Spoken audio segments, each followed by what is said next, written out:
Hey, good morning.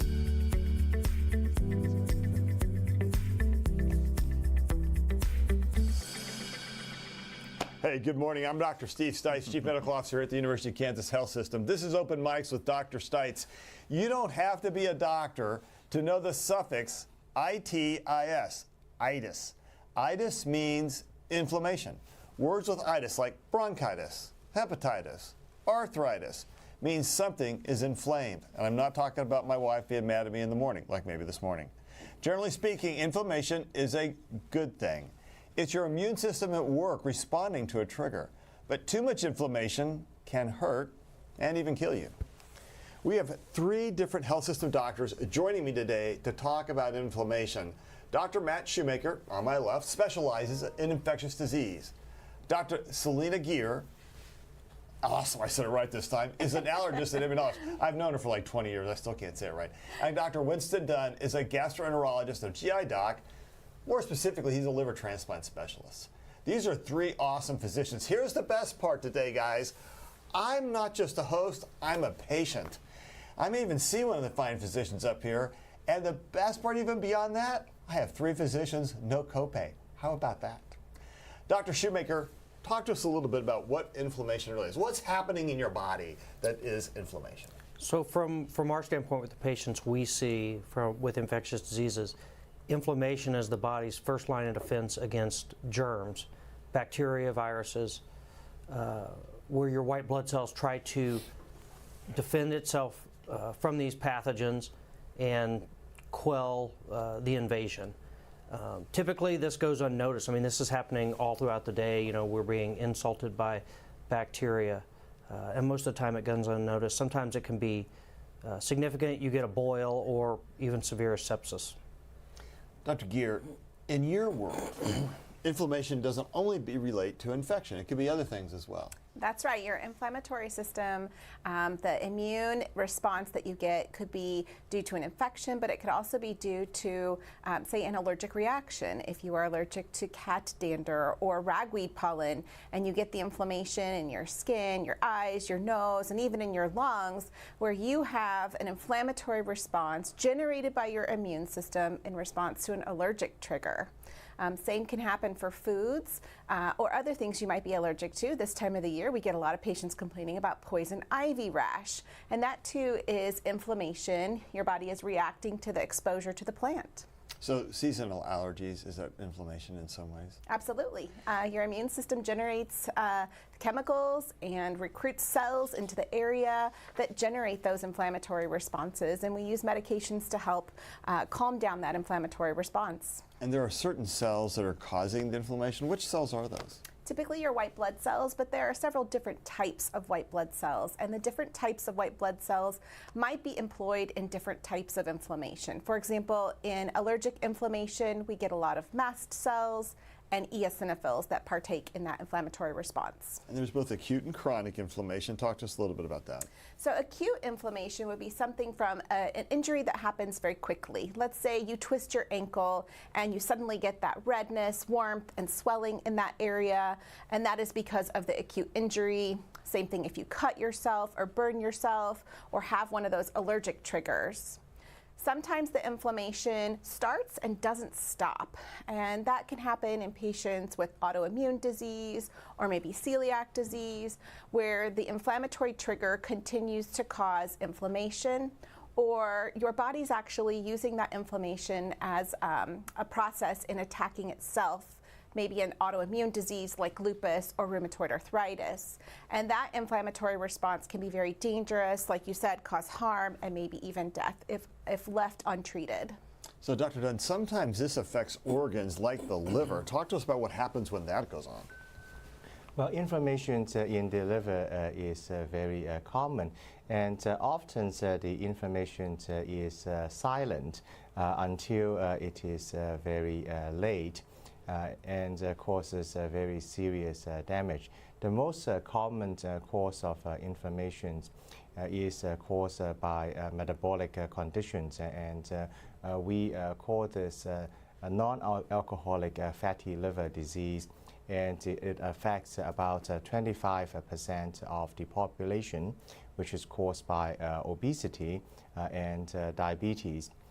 The second most common cause of inflammation in the liver is caused by alcohol. As we know, about 5% of the populations in the United States have alcohol use disorder. But interestingly, only 15% of the population develop cirrhosis. And there's genetic factor, but it's also those with obesity and diabetes that is at additional risk of developing cirrhosis when they consume alcohol. And then finally, hepatitis C is also a condition that is readily treatable, but we need to screen for these conditions. But the key message is that inflammation in the liver is often silent and does not have any symptoms, but we can screen for these conditions. So, man, is inflammation always bad? Because sometimes we need inflammation to respond to an infection. No, I mean, the inflammation you get when you're exposed to a new infection is good inflammation in that your body's trying to protect you. The problem is when it goes unchecked. So as soon as the inflammation starts, there are mechanisms where the body tries to slow down or decrease that inflammation so there's not too much additional damage. So in the long run, so inflammation can be good, it can be bad. So how do we know, how does the body keep inflammation regulated so it isn't a bad form of inflammation, Dr. Gear? And because I think it sometimes kind of goes a little haywire. Yeah, so just like we have these mechanisms to ramp up the inflammatory response when we need to respond to an infection or an injury, we also have the same kind of response to check that back, to bring that back into a normal range when we no longer need that immune response to happen. That helps us so that we don't generate over-inflammation or excessive inflammation that then can go on to cause damage to our bodies. And in fact, talk to us about some of the different kinds of diseases that can cause the bad kinds of inflammation, Dr. Gear. So one process that I work with is asthma. So asthma in response to infections, in response to exercise, or maybe even airborne allergens, this time of the year pollen.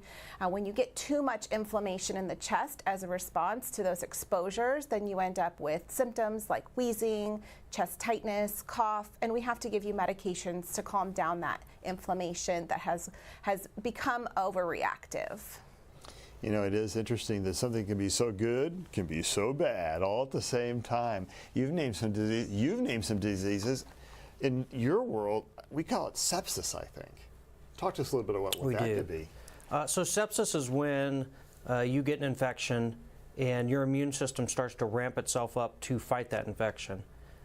And one of the things I think people miss, and I tell the students this, is when you have sepsis from, say, E. coli, it's not the E. coli that kills you, it's your immune response because it's gone into overdrive.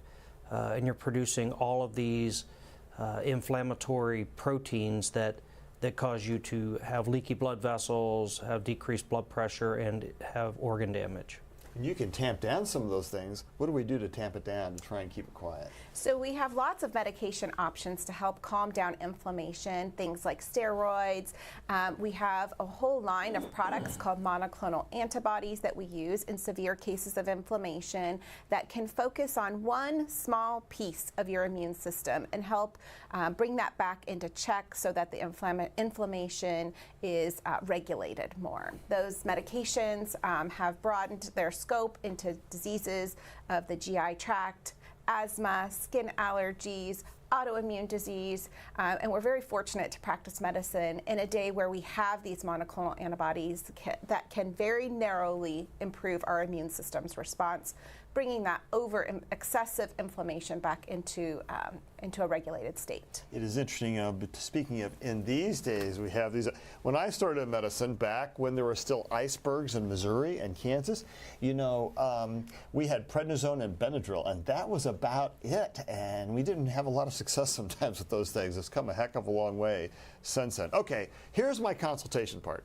So a few years ago, thanks to the fine GI physicians here at the University of Kansas, I was having symptoms with all this kind of funny bunny abdominal pain. And I thought, it's just stress, it's this or that. And man, sometimes I'd have really, explosive stools, sometimes I'd get constipated, sometimes I'd have funny, and I saw one of your fine folks and they said, you need to try this low FODMAP gluten-free diet. I'm like, whatever, that's just dumb. Gluten-free diet, I don't have a gluten allergy. That's just dumb. And then I thought, this low gluten thing, that's just a fad, and it's not right. I don't need to do that. But the symptoms got bad enough, I finally decided to do it, and dang if it didn't work. But because I love bread, and because I especially love biscuits with peach jam or strawberry jam or cherry jam or sometimes all three, a little bit of butter, I'm getting hungry, I didn't want to give it up. So I gave it up, and my symptoms went away, and then I started eating again, and they all came back. But because I'm stubborn, I said, you know what, I don't believe it. And so I stopped it, and I felt better. I started it again, and it all came back. And now I've gone gluten-free, and I feel better, and I've felt 10 years. Okay, Dr. Gear, am I crazy? No, we sort of segregate our wheat sensitivities into three categories. Patients with true celiac disease, where they can't ingest any gluten product, they really have to concentrate on reading labels. Those people who are wheat sensitive, where eating a loaf of bread makes them feel terrible.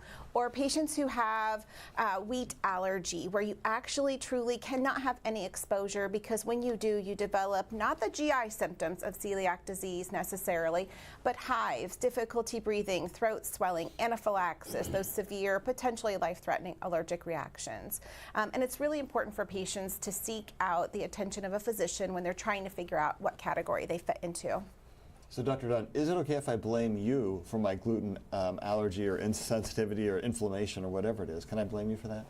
Well, I certainly agree with the approach of being on a gluten-free diet for the treatment of the celiac disease. Not celiac disease, but irritable bowel syndrome, because the gluten-free approach is a very important component of the low FODMAP diet, which is the treatment of the irritable bowel syndrome. Yeah, and just for y'all, it worked for me a couple of times since I was stubborn, had to keep repeating the experiment to see if it really worked, if that was really the case. I love bread. So, all right, Winston, or Dr. Dunn, you mentioned a few minutes ago about this kind of epidemic between diabetes, obesity, and non-alcoholic fatty liver. And you then said, really, that's inflammation. Why do we have inflammation in that setting? What's going on there? Well, the diabetes and obesity and other metabolic components such as hypertension and hyperlipidemia, that is high cholesterol, has a common denominator, which is insulin resistance, which is very inflammatory. And it results in inflammation in the body that affects many organ systems that does not limit to the liver, but to other organs such as our cardiovascular systems. And if you are a kidney specialist, you may have kidney disease from diabetes and so on. So you have inflammation all over the body. And if you are an infectious disease specialist, we understand that those with obesity and diabetes are also at risk of developing very severe COVID when they have one. So increased inflammation. So just in full disclosure, I may have had a little bit of whiskey last night, and I felt a little terrible after that. Is that inflammation or bad whiskey? I don't know. I think it is bad whiskey because, Okay. as we know, Dr. Stites has ideal body weight. I don't know if that's still true. It was true at one point in my life. Okay, Dr. Shoemaker, COVID-19 is an infectious disease, yet there's a lot of inflammation that goes along with that. Talk to me. And we are still not fully clear on why there's so much more inflammation, say, with COVID-19 than with influenza. But we do know, and we have seen, that as with other inflammatory things that we've talked about, some of the patients who get COVID-19 have severe inflammation to the point where their immune system basically goes off the rails, and then we have to give them medicines to try to counter their immune system to see if we can help with their outcomes. It's basically like you took the governor, if you remember what a governor is for your car, maybe when you were 16. I'll say, are you going to go political on me right now? Because No, we got to be really careful with that. I was thinking, stay in your lane. like when you were 16, you probably had a lead foot, and your dad probably put a governor, which was probably a block of wood. He screwed under your gas. I was a nerd, dude. That was not you. I didn't have a bow tie. But anyway, take the governor off, and the immune system just goes bonkers. My car, if I accelerated too fast, it just died. So there was really no worry about that. That's another story for another time. Hawkeye, you and I have been talking about this called immunization, inflammation thing. All these people are afraid that immunization was going to cause terrible inflammation and lead to sudden death. I mean, I don't think we're seeing that. No, not at all. And again, there's been more and more studies looking at the safety not only of the first monovalent vaccines, but also now these new bivalent vaccines as well.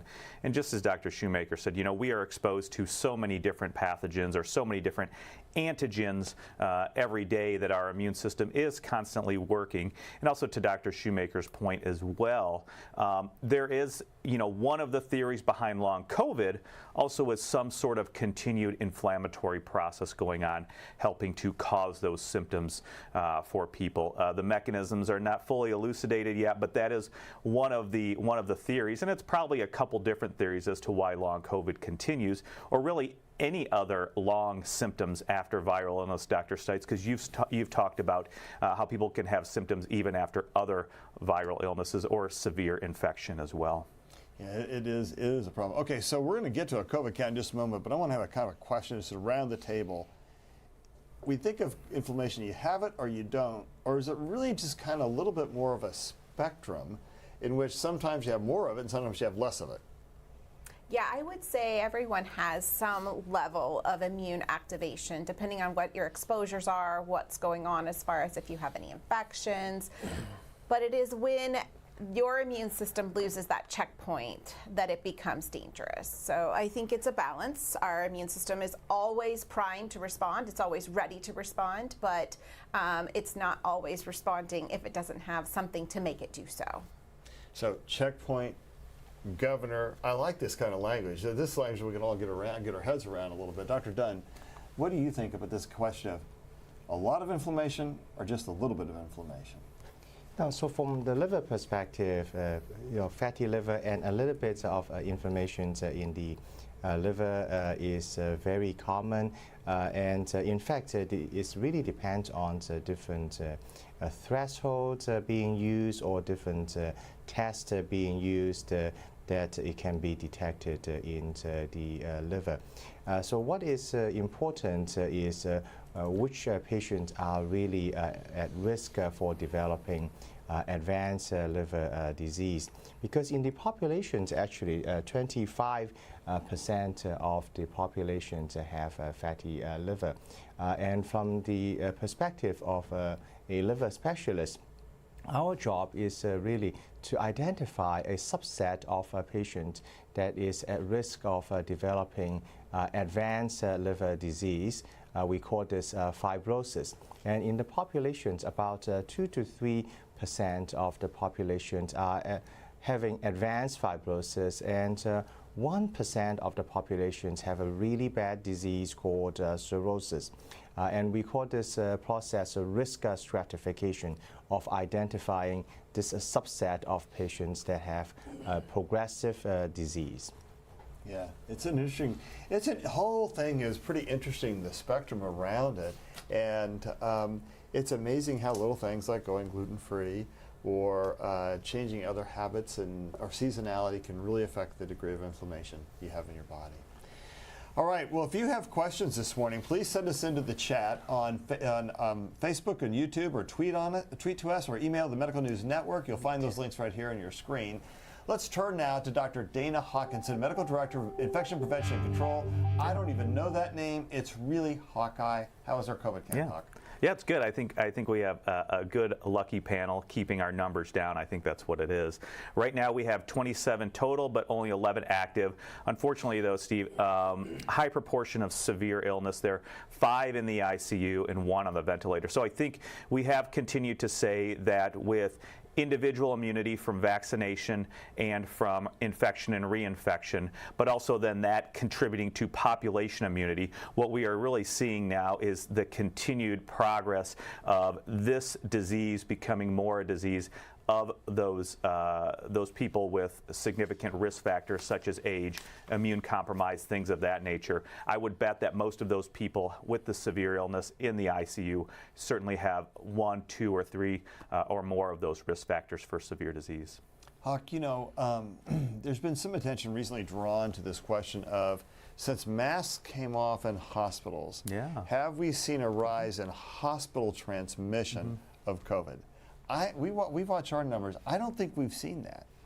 Yeah, no, this is one of the things that our infection prevention nurses and team continually monitor, and we have not seen any rise or really any cases that we know of hospital-acquired COVID-19. And again, we have a vast network to identify hospital-acquired infections, and we haven't seen that at all. What we have seen is it's been safe. I know that when we've talked with other CMOs as well, they haven't seen that rise. So far it has been safe. Now again, we will probably continue this practice of no masking. You know, data certainly support that until we get to the winter months, and we'll have to take it step by step and see exactly what we do. We know some of our units here, especially those with severe immune compromise, like the BMT units, bone marrow transplant units, do normally mask during those winter months as well.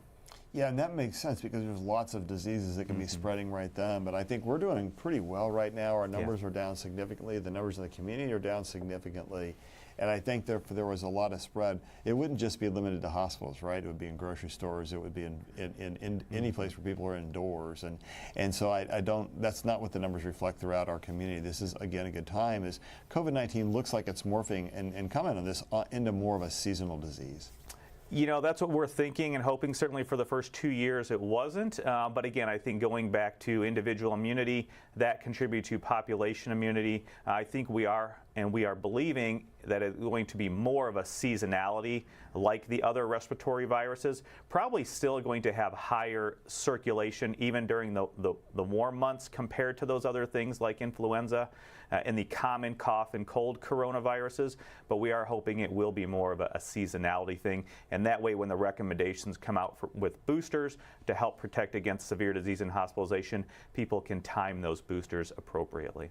This is awesome having all these smart folks in the room with me today and having a couple of ID docs all together. Golly, I think we got a lot of knowledge in the room here, Jill. I hope there's some great questions out there from our community to take on these excellent folks. Actually, there are. And I'm going to start with the first one because I think you and I are in the same boat, not to overshare. And they recently put me on if I'm going to say that, I heard you say it and I want you to explain.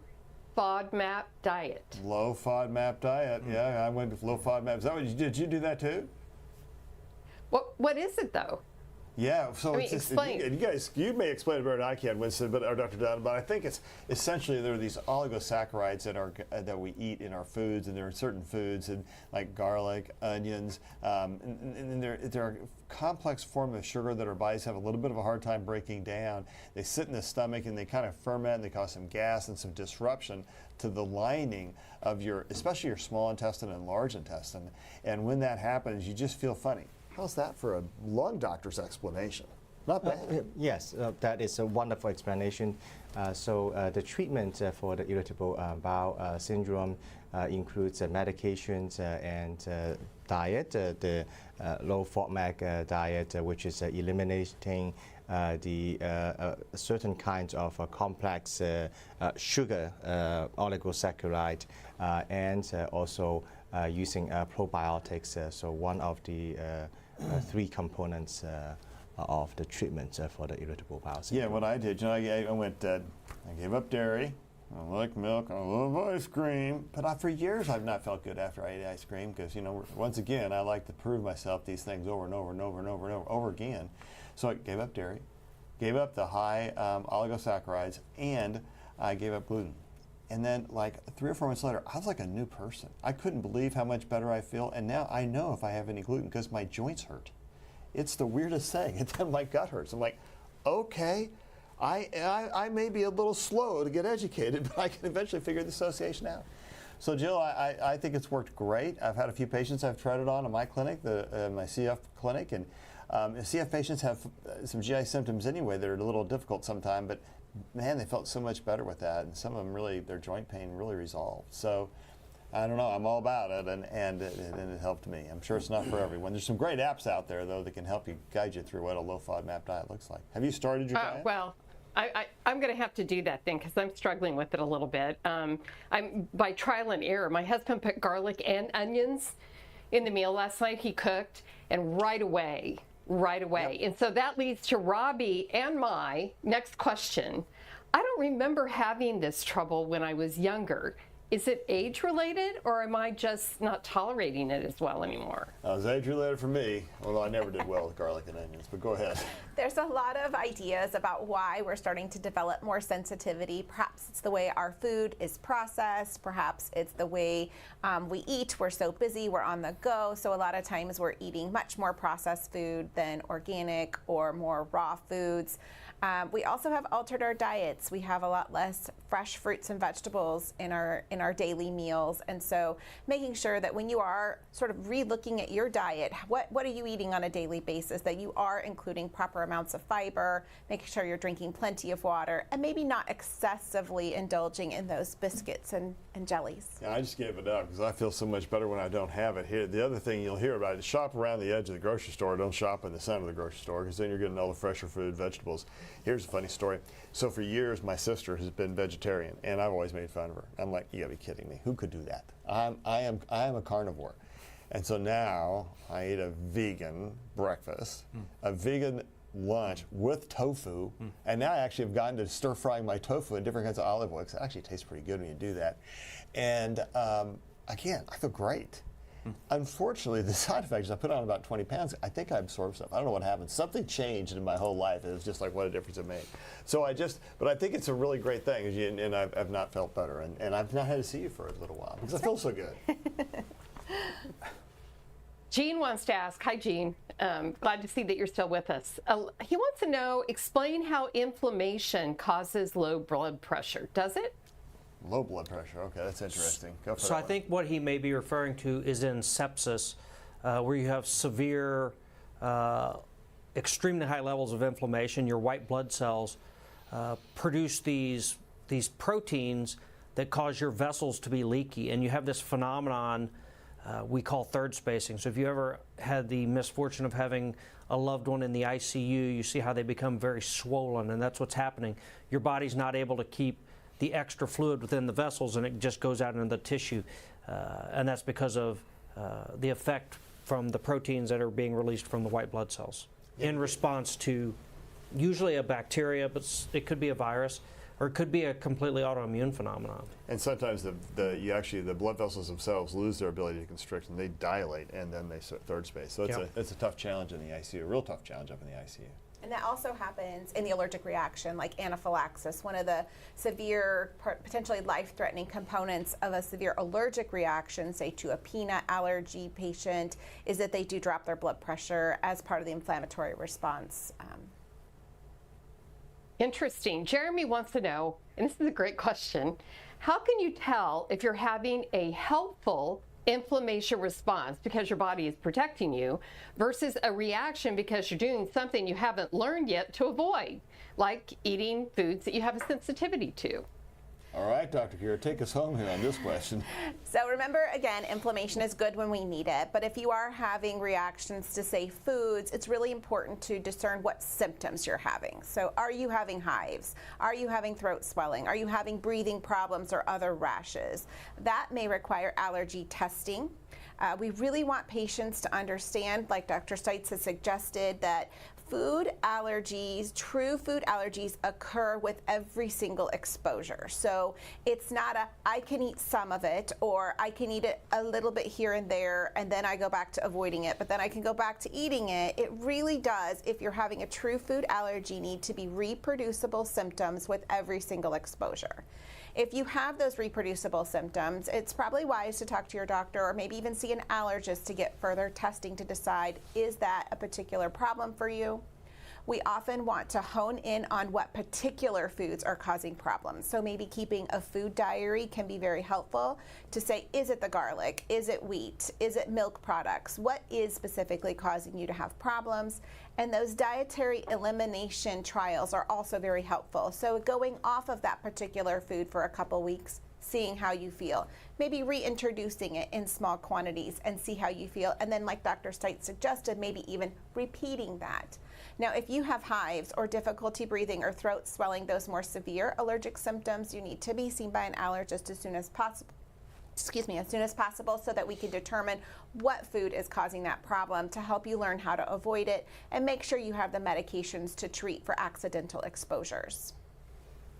Dr. Gear's my doctor, and I love her, just in full disclosure. And I think you've told me before, I know, she treats my daughter too, she's amazing. I think you've told me before, a food diary is sometimes helpful too when you're trying to figure all that out. You have to be a little bit detective for yourself sometimes. I want to say hi to Joellen. It feels like old home week. I should come on more often so I can see all my friends.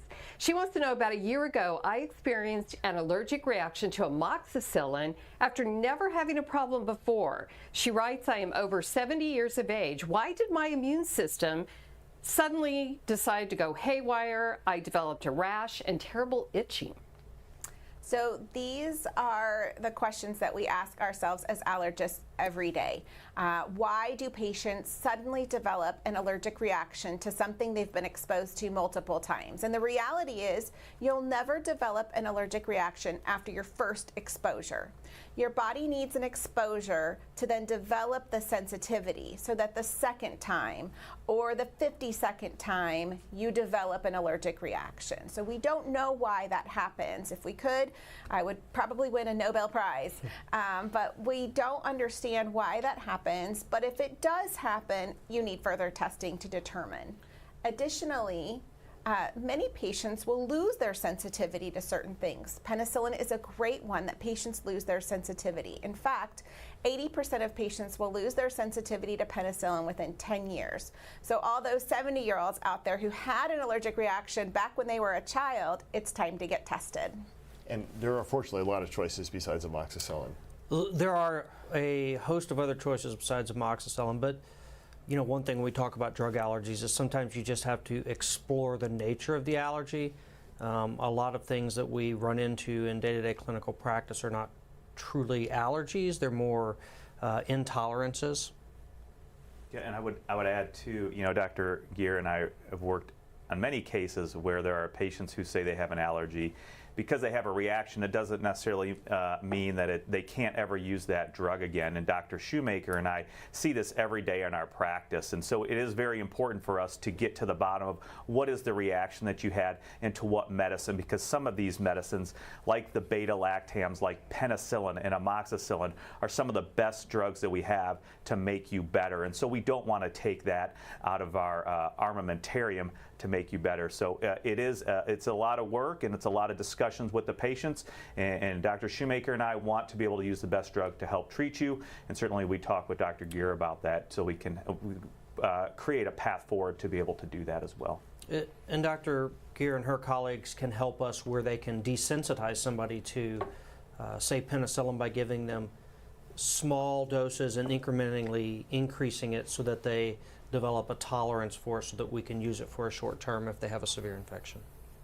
Jill Chadwick. Okay, Peg wants to know, please talk about Crohn's disease and its treatment. Okay. That's like a whole show.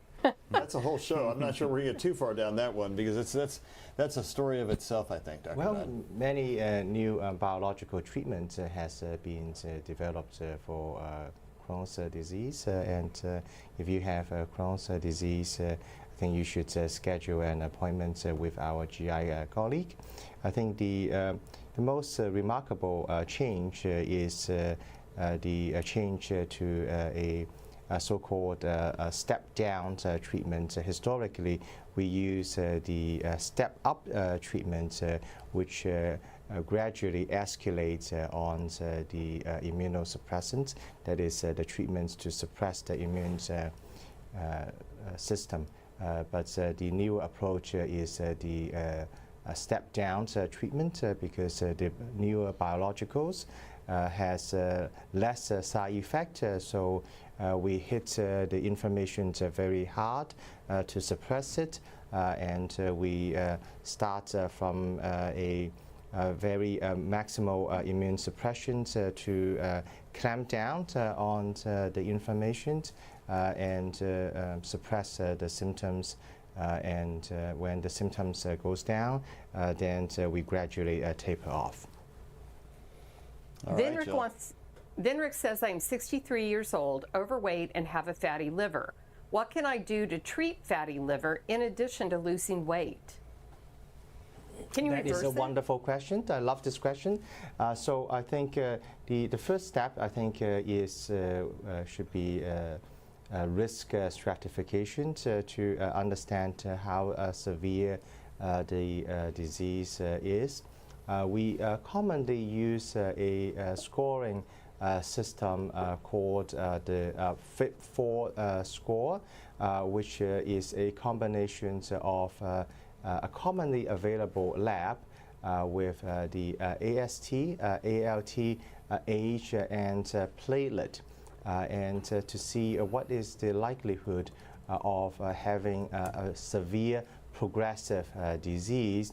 If there is a good likelihood of having a severe disease, then perhaps the patients will either need further testing or a liver biopsy before just simply proceeding with weight loss. Angela is asking if reactive C protein has to do with inflammation. Dr. Gier, C-reactive protein. So C-reactive protein is one of our inflammatory markers. There are two of them. The other one is called the SED rate, or ESR, and these are blood tests that can help us determine how much inflammation there is in your body. Unfortunately, they are non-specific, which means they can be elevated for many reasons, including allergic reactions or hives, for example, infections, even certain cancers or autoimmune disease. We do use them as markers to help us understand how much inflammation a patient has and if we're impacting that level of inflammation with medication management. So they are something we use very commonly for many types of diseases. All right, and the last question goes to Julie, and she's really asking for an opinion on which doctor this patient should see. She describes him as a young man. He has elevated ALT, insulin, cholesterol, is obese with a 47-inch waist. He does not drink alcohol. She said, which specialist should he see? One doctor is saying an endocrinologist. Where should he start? Yeah, it's probably not just one, Dr. Dunn. I think I agree that patients may need to see an endocrinologist, and the endocrinologist typically will decide if the patient will need to be referred to the liver specialist. I think that may be the best decision. I think a good primary care physician to start, who probably line up those appointments correctly, and it also depends on what the goal is. If there's underlying diseases causing the weight gain, that's one thing. It's an eating habit, that's a different thing. And it just depends on the clinical setting, right? It's like so much of medicine, it's hard to answer it without knowing more of the full history. But starting with a really good primary care physician is a great place to start on something like that. So let's get some final thoughts around the panel. Dr. Gier, I'm going to start with you. I think one thing that we need to remember is inflammation is important when we need it. If you think you have inflammation for other reasons, it's important to sort of write down those symptoms that you think are driven by inflammation and make sure you're seeing the right type of doctor. Like we spoke of, Your primary care doctor can help guide who you need to see for what symptoms you've developed. And then, diet being a very important part. We talk a lot about diet and how that impacts your overall health. Just making sure that patients are eating healthy and getting plenty of exercise is very important for your overall health for any inflammatory condition. Thank you. Dr. Dunn. Well, we discussed about inflammation in the liver, and it is often asymptomatic, but it can be screened for, and this can be accomplished by your primary care physician. Thank you. Dr. Shoemaker? Inflammation is one of the first lines of defense from your immune system. So inflammation is natural and it's good until it isn't. So too much inflammation is bad, but we do need it for health and recovery when fighting infections and healing. Doc Hawk. Yeah, just going to echo our great panel there. So really not much to add. It's always good, again, working with these docs and in our medical teams, and certainly working day to day with Dr. Shoemaker, and then also having those interactions with Dr. Dunn and Dr. Gear as well. All right, I want to thank everybody for being a part of this outstanding program today. I am reminded of something about the human condition, that the one constant amongst us is change. When I was a young man, I could drink whole milk, and I drank it with everything. Man, that was the best thing, and I would have it on cereal, and I would have a couple of glasses at dinner. Later on, I did a little 2%, finally some skim, didn't like skim. And now, here I am, something happened when I was around 25 or 30, and now I drink darn oat milk, and I feel fine. And if I drink whole milk, I feel terrible. You know what? There's a story here. Our bodies change over time, and how we respond to things change over time. Listen to your body. Listen to the science, listen to hope and faith, and together you can feel pretty darn good. Because inflammation is an important part of your life. You don't want it to have to be dominating your life, because that's when you feel really terrible. So listen to those good folks who are trying to give you the messages that even though you were one person once, you can be a different person today. Thanks again to everybody for joining. Thanks again to all of our guests. And until next week, remember, it's always the same: faith, hope, and science. Thank you. Coming up tomorrow on the Morning Medical Update, a disease that starts in your bone marrow and can spread all over. AL amyloidosis is so rare, some doctors may never see a case. I'm Jessica Lovell on the next Morning Medical Update. The condition meant one man needed a new heart while still being treated for cancer. Meet him and the doctors who pulled it off. Thursday at 8 a.m. I'm Alexis Del Cid on the next All Things Heart. They did quintuple bypass, and I'm like, oh, like I hadn't even heard of that. I thought quadruple was like the most you could do. A local drummer who skipped taking care of the most important beat, his heart. The emergency that brought him to the University of Kansas Health System for a quintuple bypass surgery. Thursday morning at 10. Subscribe to our Morning Medical Update and Open Mics with Dr. Stites podcasts. Now, everywhere podcasts are available.